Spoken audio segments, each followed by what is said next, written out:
Maybe the question we should ask is not, why is church history important? The question we should actually ask is, why would we ever think it wasn't important? The modern attitude that we have, that history is not important, is just that. It's a modern attitude.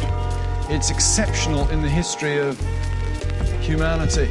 Martin Luther was born November the 10th in the year of 1483, where it also been located in the region of Prussian Saxony, and died at the age of 63 in 1546, February 18th, and the 2nd of July, 1505, he was overtaken by a thunderstorm. For help he yelled, "And I'll become a monk." He kept his vow. Then in the summer of that year, he entered the Augustinian convent with tears and penitence for all of his wrong ways. Didn't find peace in his past exercises, terrified of a holy God that was righteous, but received wise counsel from an old monk by the name of Johann von Staupitz. Reminds him of the forgiveness of sins, an article found in the Apostles' Creed that was saved by grace apart from deeds. Then in 1507, encouraged him to enter the priesthood, so he brought him to Wittenberg to take the degree, Doctor of Divinity, to preach. Then after he studied all day in scripture, immersed himself in St. Paul's epistles,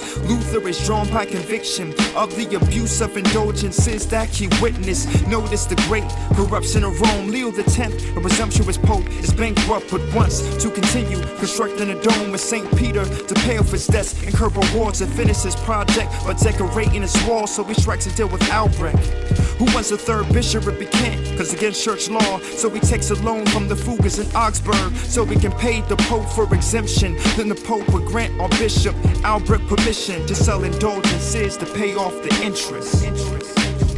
And the Pope allows Albrecht to raise an indulgence on his territory so that he can give some of the money to the Fuggers to pay off capital on the loan, and some of the money goes to the Pope. The Pope wins both ways. It's great being Pope at the start of the 16th century.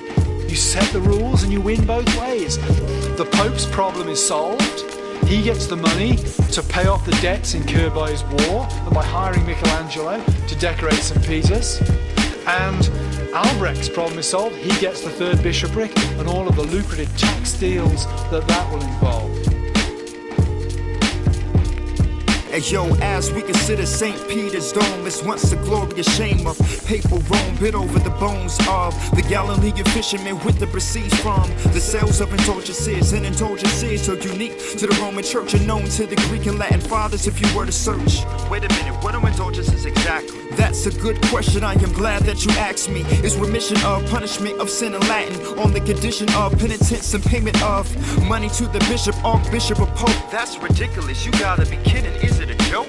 No, just go read church history, bro. They commissioned the preacher Tetzel. He sold indulgences throughout Germany, known for a famous statement. Let me read, and I quote, when a coin in a coffer rings, he said it's sold from Purgatory Springs. So on October 31st, 1517, Luther posted his 95 Theses.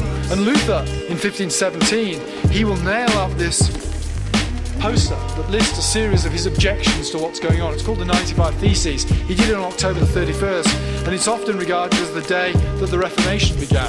Except Luther didn't regard it that way. Luther, years later, says, when I did that thing about indulgences, he said, I was the most insane follower of the Pope.